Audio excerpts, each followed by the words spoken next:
क्या आप भी देश और दुनिया की खबरों से रह जाते हैं बेखबर?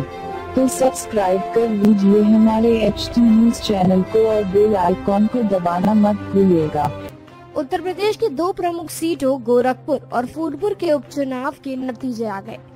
गोरखपुर में समाजवादी पार्टी जीती तो फूलपुर में भी सपा और बहुजन समाज पार्टी के गठबंधन ने भाजपा को पीछे कर दिया। इन सब के बीच अगर किसी के लिए खुशखबरी है तो वो है बुआ और बबुआ के लिए। बुआ माने बसपा सुप्रीमो मायावती और बबुआ यानी कि सपा के राष्ट्रीय अध्यक्ष और यूपी के पूर्व सीएम अखिलेश यादव।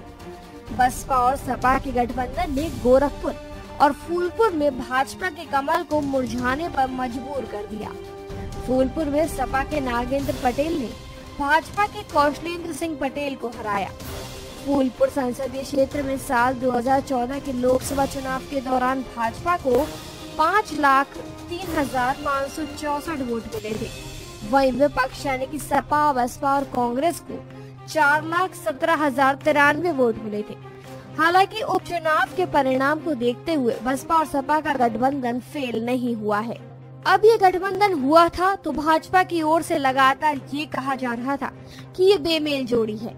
इतना ही नहीं, यूपी के सीएम आदित्यनाथ ने कहा था कि यानी कि आज फिर से दोनों यानी कि बीएसपी और एसपी के गठबंधन की बातें सुनने में आ रही है। ऐसा लगता है जैसे कोई तूफान आता है तो सांप और छछूंदर एक साथ मिलके खड़े हो जाते हैं। इनकी ये स्थिति आ चुकी है। आदित्यनाथ ने गठबंधन पर कहा था कि केले और बेर का कोई मेल नहीं होता। अब केला कौन है और बेर कौन, ये आप लोग खुद तय करें। लेकिन अब रिजल्ट को देखकर साफ लगता है जिस दलित पिछड़ा गठजोड़ के दम पर भाजपा का वनवास उत्तर प्रदेश में खत्म हुआ था, उस गठजोड़ की जमीन दरक गई है। मुख्यमंत्री आदित्यनाथ का करिश्माई व्यक्तित्व फूलपुर और गोरखपुर में कोई काम नहीं आया। राजनीतिक विशेषज्ञों का मानना है कि जिस सामाजिक समीकरण ने भाजपा को यूपी में 300 का आंकड़ा पार कराया था, उसका केंद्र आदित्यनाथ नहीं थे। मौजूदा परिणामों को देखते हुए भाजपा लोकसभा चुनाव से पहले होने वाले सेमीफाइनल में पिछड़ गई है। इसके बाद भाजपा हाईकमान सपा और बसपा के गठबंधन की कोई काट निकालेगा या फिर किसी नए समीकरण की तैयारी शुरू की जाएगी।